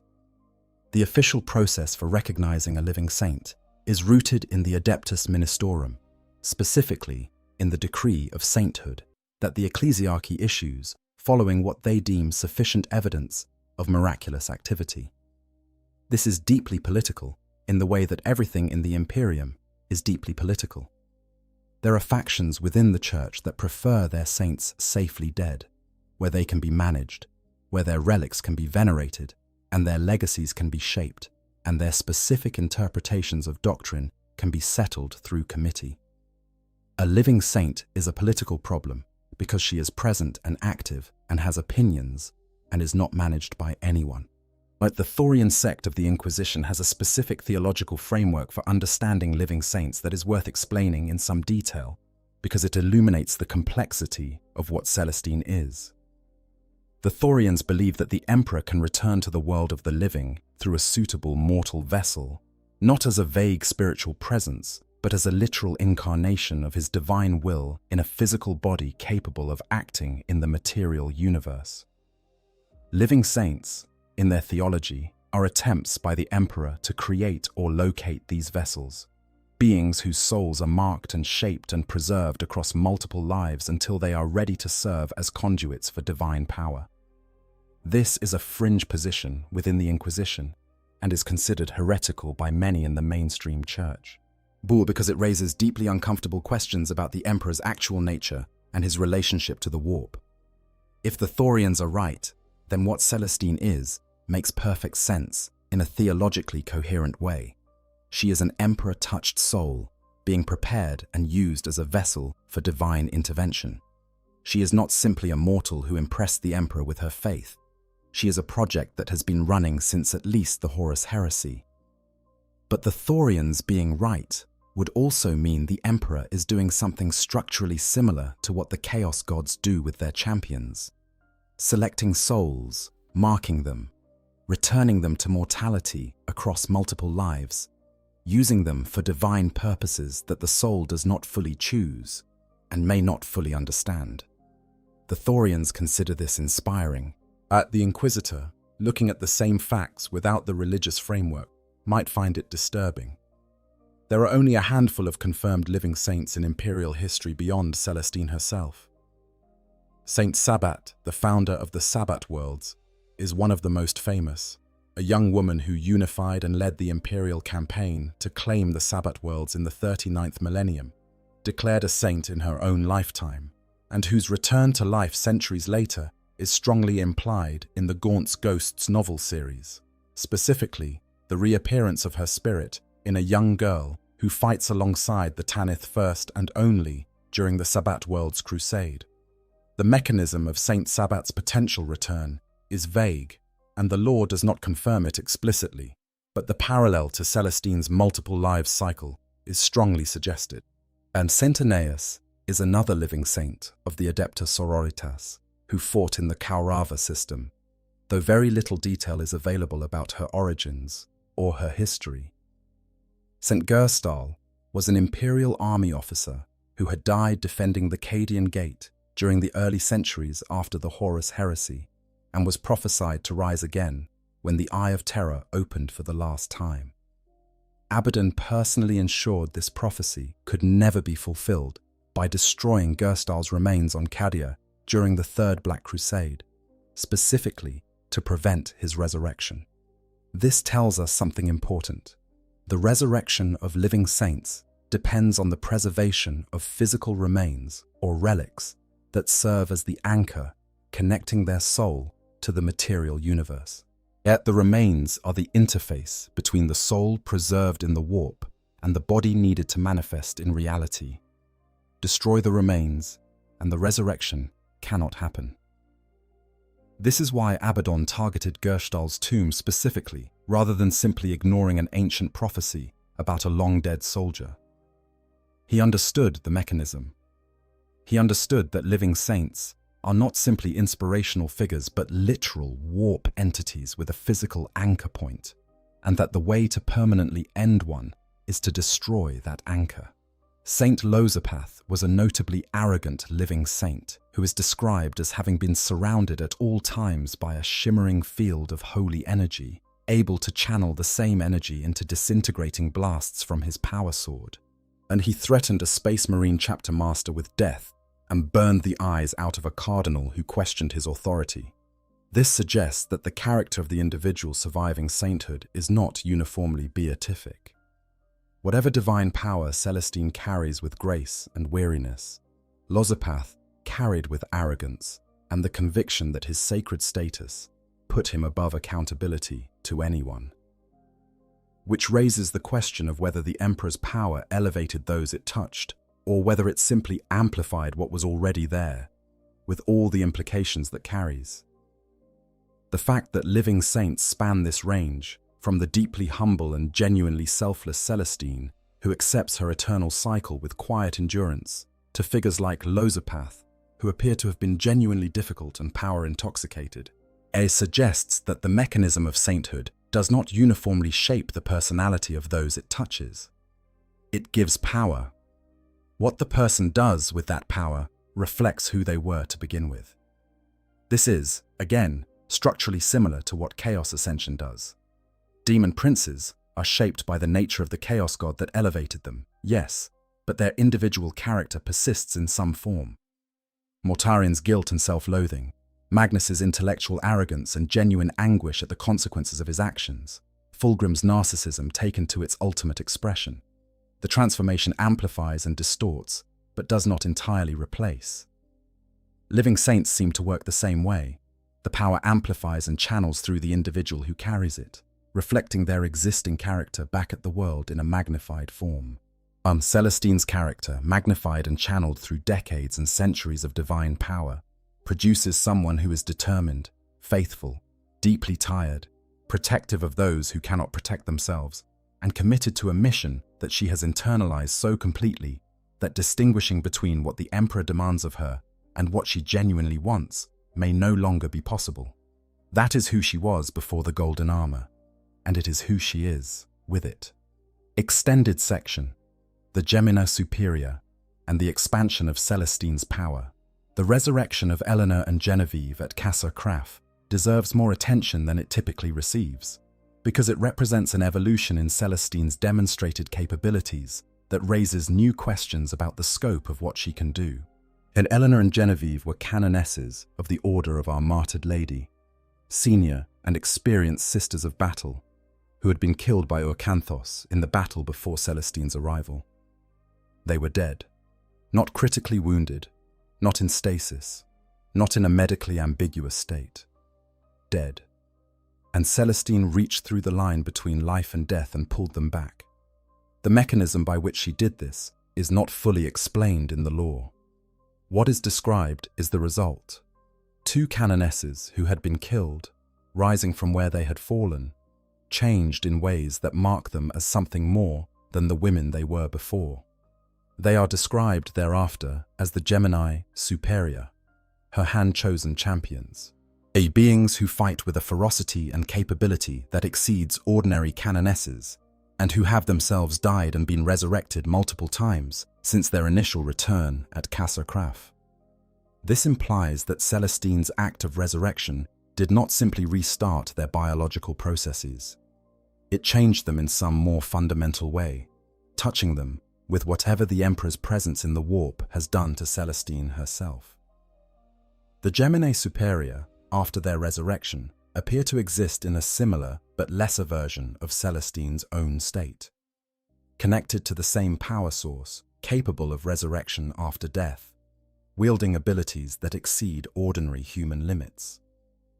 If Celestine is the Emperor's equivalent of a greater demon, while the Gemini Superior might be understood as his equivalent of lesser demons, beings touched and shaped by the divine power of their patron through the intermediary of a greater servant, given a degree of the same protection and capability, bound to the same purpose and the same essential direction. This is speculation, and the lore does not use this framing explicitly. But the structural parallel is there. When the Chaos Gods create lesser servants, they do so through the accumulated warp substance of their divine nature given form. When a greater demon creates lesser demons, it draws from the same pool of power and shapes it into specific forms. The Gemini Superior were ordinary mortal sisters of battle, and now they are something else, shaped by Celestine's intervention, connected to the same source of power that sustains her. Was the fact that this is possible at all, that Celestine can reach across the boundary of death and pull mortals back and change them through that act, expands our understanding of what living sainthood actually means. It is not simply a personal condition, a divine gift given to one specific individual. It is a power that can, under the right circumstances, be extended to others, shared outward from the primary bearer of the divine grace. Living saints can create lesser versions of their own condition in those they resurrect. Whether this is something Celestine does deliberately and could do more broadly, or whether it was a singular act made possible by specific circumstances at Casa Kraf, the lore does not confirm. What we know is that it happened.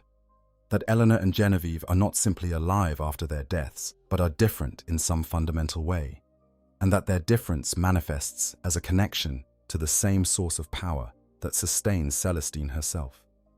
Extended section: the Ardent Blade and the Armor of Saint Catherine. Relics as warp anchors. The sacred equipment that Celestine carries deserves examination in the context of what we have been discussing, because the relics she wields are not simply powerful weapons and armor. In the cosmology of Warhammer 40,000, objects that are the focus of intense faith and devotion over long periods of time can accumulate a kind of psychic charge in the warp, becoming anchored to the immaterium in ways that ordinary objects are not. Sacred relics are not just symbolically important, they are literally different, in a warp mechanic sense, from non-sacred objects. The Ardent Blade is described as the Emperor's wrath made manifest. It is a power sword of extraordinary quality, double-edged, with the Imperial aquila worked into the hilt and a skull carved into the pommel. When Celestine carries it, it blazes with holy fire so intensely that those nearby cannot look directly at it without pain. The blade can also project jets of sacred flame on Celestine's mental command. It burns things, not just physically, though it certainly does that too. It burns specifically and devastatingly things that are aligned with the warp in Chaos's service, demons and corrupted entities and the like, in a way that is qualitatively different from simply being set on fire.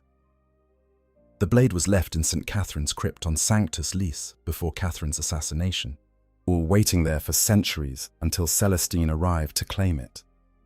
The fact that it was left there deliberately, that Catherine apparently knew this relic would be needed by a specific future person who was not yet born in Catherine's time, suggests that the sword itself has a kind of attunement in the warp, an orientation toward the purpose it was created for.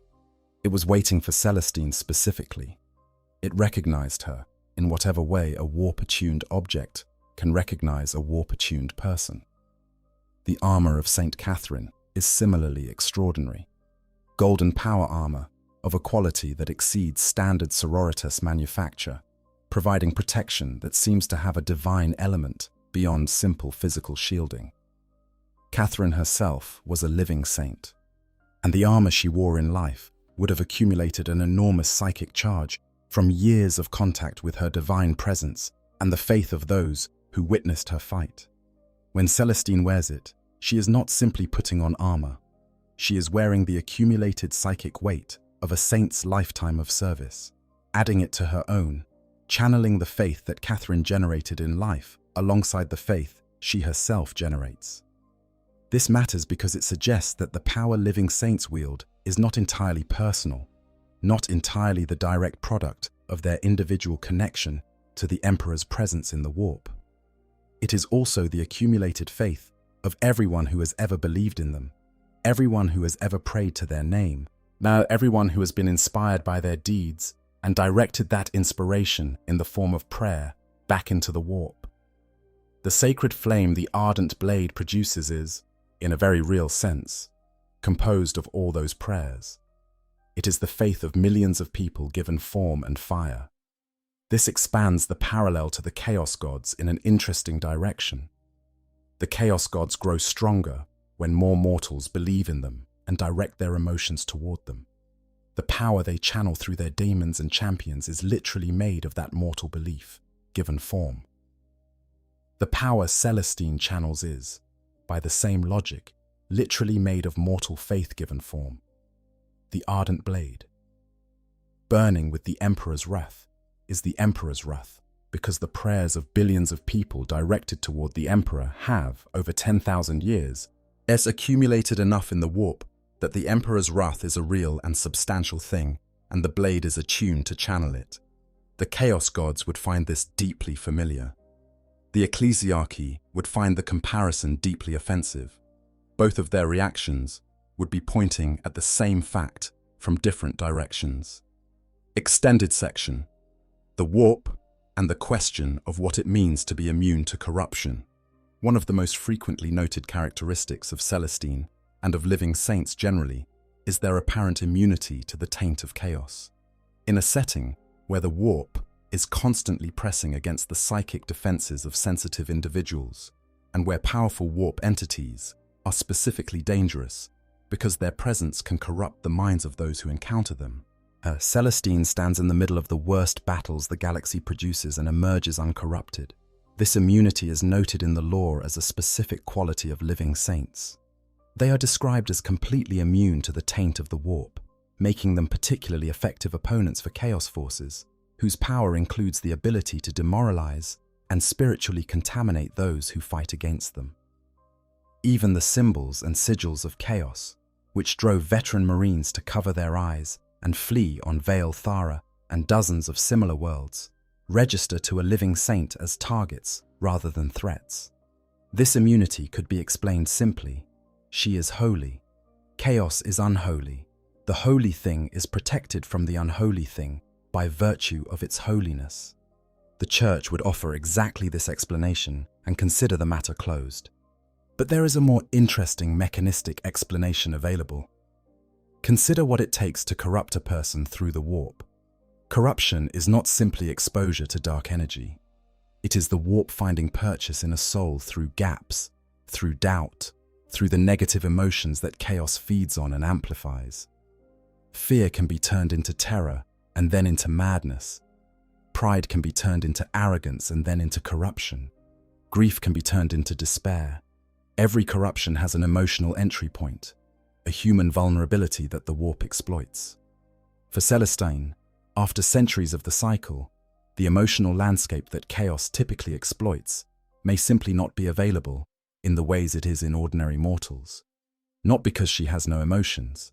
The Andy Clark novel makes clear she has rich and complex interior states. But because those emotions have been processed and integrated and accepted through a process that leaves very little of the raw, unexamined material that chaos uses as raw material. Every death she has died has been experienced fully and survived. Every fear and grief and doubt has been walked through in the nightmare landscape of the warp, confronted rather than suppressed, integrated rather than denied. She has had the experience of facing the worst things the Imperium has to offer in the most direct possible way, and she has not broken. What chaos offers as temptation, power, purpose, freedom from pain, these are things that appeal most strongly to people who feel they lack them. Celestine has power, and her experience of what that power requires has long since removed any glamour from the concept. She has purpose, and one that has been ground into her through centuries of service until it is inseparable from her sense of self. And freedom from pain is not a temptation to someone who has accepted that pain is simply the texture of her existence, and that acceptance itself is its own kind of peace. This is not immunity born of simplicity or naivety. It is immunity born of having gone all the way through the process that chaos uses to corrupt people and emerge from the other side still intact. You cannot tempt someone with what they have already faced and survived. You cannot corrupt what has already been tested to its limits and not broken. The Chaos God's demon princes can be corrupted because the elevation, the apotheosis, the accumulation of divine power came from outside them, was imposed on them or given to them, and in the process changed them in ways they did not choose. The corruption is built into the mechanism of their elevation. Celestine's transformation, by contrast, is something she has earned and integrated gradually across centuries of the cycle, and whatever it has made her is genuinely hers in a way that the gifts of chaos never quite belong to their recipients. Extended section. The broader implications. What Celestine tells us about the Emperor. If we take Celestine seriously as evidence about the Emperor's nature, what does she tell us? The Chaos Gods are what they are because of the emotions that created them. Horn is rage, Nurgle is despair, Tzeentch is scheming ambition, Slaanesh is excess. Their natures are fixed by their origins. A demon prince of Khorne cannot stop being what Khorne's attention makes them, because Khorne's attention shapes them in his image, and his image is rage. The Emperor is, according to the Thorians, and various other theologically adventurous thinkers in the setting, accumulating power from the faith and hope and devotion of trillions of humans. Faith, hope, devotion. These are the emotional substances that feed whatever the Emperor is becoming in the warp. If the Chaos Gods are reflections of the darkest human impulses given cosmic scale, the Emperor in his accumulated faith state is the reflection of humanity's best impulses, or at least its best aspirations, given the same cosmic weight. And Celestine is what a champion of the Emperor looks like. Not corrupted, not twisted toward the image of the god, but preserved, supported, given back to herself after every death. He is sent where she is needed rather than where she would be most useful to a god's political position within the chaos hierarchy. She is protected from corruption not by the gift of her patron, but by who she already is, which suggests that the Emperor, or the accumulated faith entity that the Emperor has become, is not trying to reshape her into something else. It is trying to sustain what she already is and send it where it is needed. This is a different relationship between divine patron and divine champion than the Chaos Gods offer. The Chaos Gods want their champions to become more like them, to embody their nature more fully, to be instruments of their specific divine personality. The Emperor's champions appear to be valued for what they already are, sent into situations where that specific quality is needed, and sustained in being that thing rather than transformed into something else. Whether this makes the arrangement more ethical, more comfortable, or simply different in kind without being different in category is something you can argue. Celestine is still deployed without her full consent to battlefields of the Emperor's choosing. The deal she makes in the warp each time is made under constraint. She does not get to rest, the cycle does not end, but she is still herself. And in the 41st millennium, that is the difference between what she is and what the Chaos Gods' greatest champions become over the same timescale. They lose themselves, gradually, to the divine nature of their patron. She keeps herself, gradually, against the pressure of everything that would consume her. That difference, small as it might seem from the outside, it is the entire argument that the setting makes for why what the Imperium fights for matters. Not that the Imperium is good, it is not, by any humane standard. Not that the Emperor is benevolent. The evidence is genuinely mixed. but that there is something worth preserving in what the Emperor's side represents, something that can sustain a human identity against the worst the universe offers, something that the Chaos side cannot offer and has never offered to any of its champions. Celestine is that argument made flesh, made golden armor and burning wings, and a sword that sets the darkness on fire, made the woman who climbs off the mountain of her own bones and keeps coming back. In the grim darkness of the far future, she is the closest thing to proof that the light is real. Extended section: The Inquisitor Who Doubted. Greyfax and the Problem of Proof. Katarina. Greyfax deserves her own extended discussion in the context of Celestine's story, because she represents something important. The perspective of someone trained to be skeptical of exactly the kind of phenomenon Celestine represents, who was forced by proximity and evidence to update that skepticism while never entirely abandoning it. Greyfax is a Puritan of the Ordo Hereticus. This is the branch of the Inquisition that specifically investigates unauthorized uses of warp power, which encompasses psychers operating outside the sanctioned psyker program, individuals believed to be possessed by demons, and religious movements that the ecclesiarchy has not approved. As a Puritan specifically is an inquisitor who believes that the warp is fundamentally dangerous, and that any contact with it, even contact that appears benevolent or divinely sanctioned, requires careful and suspicious scrutiny. The Ordo Hereticus has a detection problem with living saints that it has never satisfactorily resolved. The methods they use to identify taint include psychic scanning for warp signatures, behavioral assessment for signs of corruption, and examination of the individual's claimed source of power. By every one of these criteria, Celestine is flagged. She has a massive warp signature. Her power is clearly warp-based in origin. Her claimed source of that power is the Emperor, which is exactly what any sufficiently sophisticated chaos entity attempting to masquerade as divine would claim. How do you distinguish between a genuine living saint and a very capable and subtle demonic impersonator? The Church would say, by her fruits, by the good she accomplishes, by the enemies she destroys, by the miracles she performs. The Inquisition would say, these are exactly the signs a sufficiently patient and sophisticated chaos actor would produce to build credibility before executing whatever its actual plan is. Greyfax's investigation of Celestine during the period before the 13th Black Crusade arrived at a genuinely uncertain conclusion. She could not prove the positive case, that Celestine was genuinely what she appeared to be. She could not prove the negative either, that Celestine was a chaos deception. The evidence was consistent with both interpretations. Yes, this is the epistemological problem at the heart of what living saints represent in the Imperium.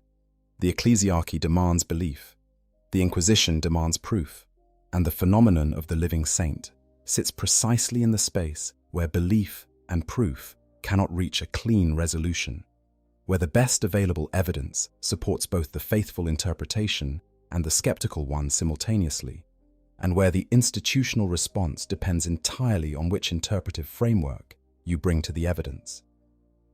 Greyfax fought alongside Celestine at Cadia. She witnessed the resurrection of Eleanor and Genevieve. She watched Celestine fight Abaddon the Despoiler to something approaching a draw. She was present when Celestine led the survivors out of the Cadia system through a vision that proved accurate. And she witnessed, in the Tzadreka campaign years later, the instant resurrection of Celestine following the Lord of Change's attempt to use her as a vessel, a resurrection so immediate and complete that it shattered a carefully prepared demonic ritual. After all of this, does Greyfax believe? The lore suggests she has moved toward belief, or something like it, without fully arriving. She respects Celestine. She works with her. She chose to kill Celestine at Tzadreka, knowing she would return, which is only a rational choice if you believe the return is reliable, which requires believing in what Celestine is on some functional level. But she is not the kind of person who prostrates herself before icons and weeps with joy. She is an inquisitor, and she has too much experience with the ways the warp deceives to be comfortable with complete certainty about anything connected to it. What she has arrived at is something more like: she cannot prove this is what it appears to be, but the evidence is more consistent with the interpretation that it is genuine than with the interpretation that it is deception, and functional decisions must be made on the best available evidence. And the best available evidence says she should fight alongside Celestine rather than against her. This is, in the 40,000 universe, about as close to theological endorsement as a Puritan inquisitor gets. And the fact that this is the response of the setting's most rigorous skeptic is itself meaningful. The same evidence that convinced Greyfax to trust Celestine functionally, as without resolving the metaphysical question, is the evidence that the reader is left with. The question of what Celestine truly is remains open, and that openness is an invitation to keep thinking. Extended section: the weight of memory and the erasure of self. There is a darker thread running through Celestine's story that does not get enough attention: the relationship between her cycle of death and resurrection, and the degradation of her memory over time.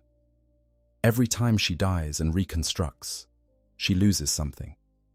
The mountain of skeletons in the warp represents the accumulated losses as much as it represents the accumulated deaths. Each skeleton on that mountain is a version of her that did not fully make it back. A past Celestine that existed in some form and no longer does in quite the same way. The reconstruction process in the warp involves gathering the scattered fragments of her identity, but the gathering is never perfectly complete. There is always loss. There is always something that fades, something that does not quite make it back from the warp's darkness into the version of herself that returns. The Andy Clark novel describes this obliquely. Each resurrection, she begins not knowing who she is. She has to rediscover herself. The core elements, faith, duty, hope, are preserved because she fights to preserve them, because the journey through the warp is specifically structured around their recovery. But the peripheral elements, the specific memories of specific battles and specific faces and specific moments of peace or laughter or connection, those are more vulnerable. Those are the things that the warp erodes. And after centuries of this, how much of the original person remains? How much of the Sister Repentia, who killed 100 heretics on Eurytion, is still present in the blazing figure who fights Abaddon on the Elysian fields?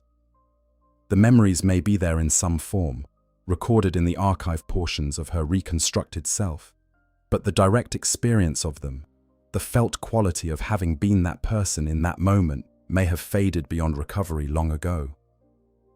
This is the most genuinely tragic aspect of what Celestine is. Not the dying itself, which she has made her peace with, not the warp purgatory, which she walks through with a determination that has become almost routine, but the slow, inevitable erosion of the personal history that makes someone who they are. The specific lived experiences that distinguish one person from all others, and the texture of individual consciousness that cannot be reconstructed from principles even when all the principles are preserved. She keeps the self. She loses the memories. And the self is composed, at some level, of accumulated memory. So the question of whether what she keeps is truly the same as what she started with, or whether it is a reconstruction that resembles the original closely enough to be functionally identical without being the same in the way that matters most, is one that the law does not answer. The Chaos God's demon princes face a similar process in their own way. Mortarion is not the man he was. The flesh is different. The mind is different. The purposes are different. Something of Mortarion persists, but it is Mortarion as filtered through 10,000 years of Nurgle's loving corruption. And distinguishing what was genuinely his from what was given to him is not possible from the outside, and possibly not from the inside either. Celestine's loss is different in character, but similar in kind. Not corruption, but erosion. Not transformation, but gradual wear. The mountain of her skeletons is also the mountain of her lost memories, all the things she once knew about herself that are no longer with her in any direct sense. And yet she keeps finding, at the end of each journey through the warp, the thing she is most afraid of losing. The small girl named Hope. However much else may fade, that persists. She fights for it specifically. She protects it above the other fragments of herself. Because she knows, in whatever way she still knows things, that without hope, the rest of it does not matter. Extended section.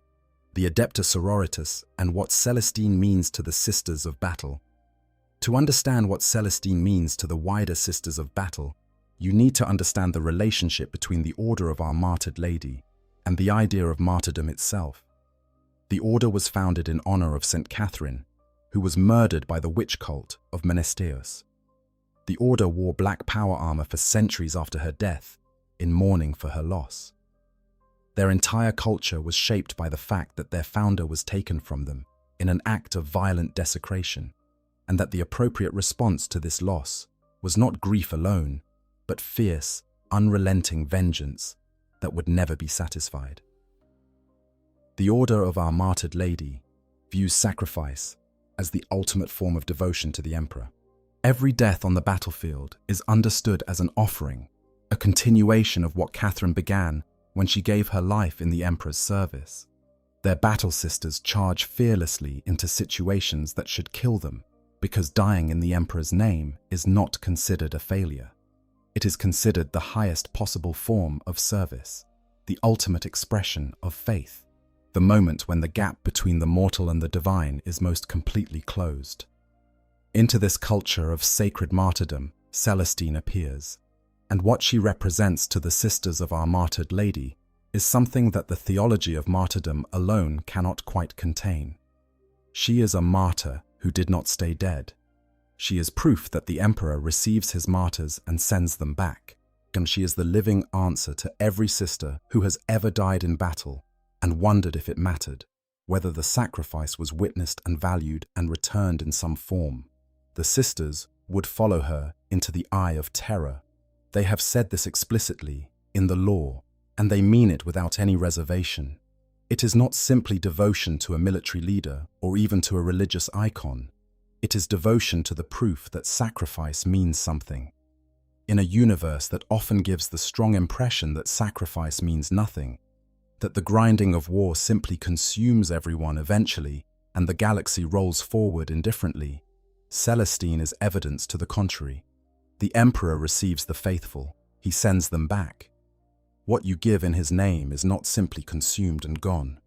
This is the theological core of what a living saint means to a culture built around martyrdom. Not that death is safe or comfortable or easy, but that death in the Emperor's service is not final in the way that other deaths are, that the soul is not simply gone, that the sacrifice is heard. Celestine does not eliminate the cost of faith. She confirms that the cost is paid to something real. The Sisters of Battle who fight alongside her are, in some sense, fighting with a different understanding of what they are doing than soldiers who fight without a living saint nearby. They know, or they believe with a completeness that functions like knowing, that if they fall into the same hands that keep sending Celestine back. They are not simply spending themselves. They are investing in something that receives what they give. This is the psychological effect that Celestine has on the battlefield. And it is not simply a morale boost in the ordinary military sense. It is a fundamental reorientation of what dying in this particular battle means. And that reorientation changes how people fight, how long they hold, what they are willing to endure before they break. Abaddon the Despoiler, who has more battlefield experience than anyone alive except possibly some of the Chaos God's oldest servants, understands this. He targeted Celestine at Cadia not simply because she was personally dangerous, though she was, but because her presence changed the meaning of the fight for every defender on that world. Killing Celestine, or weakening her, it diminished not just her individual combat capability, but the entire theological framework that was sustaining the defenders' will to hold. Without her light, the defenders were just soldiers, and soldiers can be broken. With her light, they were martyrs in the making, and martyrs in the making fight differently. This is the power of a living saint that exceeds any battle statistics. She does not just kill enemies efficiently. She changes what the battle is about, in the minds and hearts of the people fighting alongside her. She makes the sacrifice meaningful in a way that mere tactical leadership cannot. Extended section: Implications for the nature of the warp gods. The existence of living saints, and Celestine specifically, it has implications for the broader cosmological questions in Warhammer 40,000 that the setting has been building toward for decades without quite resolving. The Chaos Gods are described as having emerged from the accumulated emotional weight of mortal life. Horn from rage and warfare, Nurgle from despair and acceptance, Tzientch from ambition and scheming, Slaanesh from excess. This is well-established cosmological fact within the setting. The warp is psychically reactive. Emotion shapes it. Accumulated emotion generates entities. Entities with sufficient mass become gods. The Emperor spent roughly 45,000 years as an unusually powerful mortal psyker, guiding human development in various guises, before embarking on the Great Crusade. During that time, the Eldar had not yet fallen. Slaanesh had not yet been born. The Chaos Gods that now dominate the Imperium were present, but not in their current form of overwhelming dominance. The warp was dangerous but differently balanced. After the Horus heresy, the Emperor was imprisoned on the Golden Throne. For 10,000 years, he has been receiving the prayers and faith and devotion of an Imperium that contains trillions of human beings, most of whom believe in him as a god. If the Chaos Gods grew from accumulated mortal emotion, and if the Emperor's presence in the warp has been receiving the most intense concentrated faith that the setting has ever produced for 10,000 years, then the warp entity that the Emperor has become on the Golden Throne may bear little resemblance to the person who existed before the Horus heresy. Not in terms of corruption, not in terms of the enemy, but in terms of scale, in terms of the category of being he now occupies. He may have grown into something genuinely analogous to what the Chaos Gods are, a warp entity of cosmic scale, with its own champions and servants and sacred relics and holy places, drawing power from mortal belief and directing that power through entities it has shaped for its purposes. The Chaos Gods and their followers would consider this a validation of their cosmology. The Emperor has become like them, they would say. He too is a warp god. He too feeds on mortal devotion. His saints are his demons. His holy fire is just another color of the same warp energy everything else runs on. The imperial response would be, the Emperor is not like the Chaos Gods because what sustains him is different in quality, not merely in color. The Chaos Gods are fed by the darkest things in the human soul. The Emperor is fed by the best things, and what a god is fed by shapes what it becomes and what it produces. A god grown from faith and hope and genuine devotion to human survival produces champions like Celestine, battered, tired, but intact, still themselves, still fighting for the same things they believed in before the power came. A god grown from rage and despair and excess produces what the Chaos Gods produce: magnificent, terrible, ultimately self-defeating engines of destruction that consume everything around them, including eventually themselves. This argument is not fully available to the Imperium as an institution, because the Imperium would have to acknowledge that the Emperor is a warp entity comparable in structural terms to the Chaos Gods in order to make it.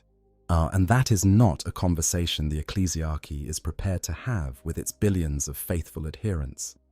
But the argument is available to us, looking at the setting from outside. And Celestine is the evidence. She is what the Emperor's version of the Chaos Gods' champion creation looks like. And the comparison, taken fully seriously, says something genuinely meaningful about the difference between what chaos represents and what the Emperor represents in this universe. Not that the Imperium is good, not that the Emperor is benevolent by ordinary moral standards, but that there is a real, meaningful, demonstrable difference between the products of a warp entity fed by human faith at its best and a warp entity fed by human emotion at its worst. And that difference matters in the 41st millennium, as more than any other single fact about the setting. Celestine is that argument given a name and a sword and a set of wings, and she keeps coming back. And the light she carries is real, and it is worth following. I hope you guys enjoyed the story. Make sure to hit the subscribe, like, share button, whatever you want. Give me some feedback if there's any. And yeah, sleep well.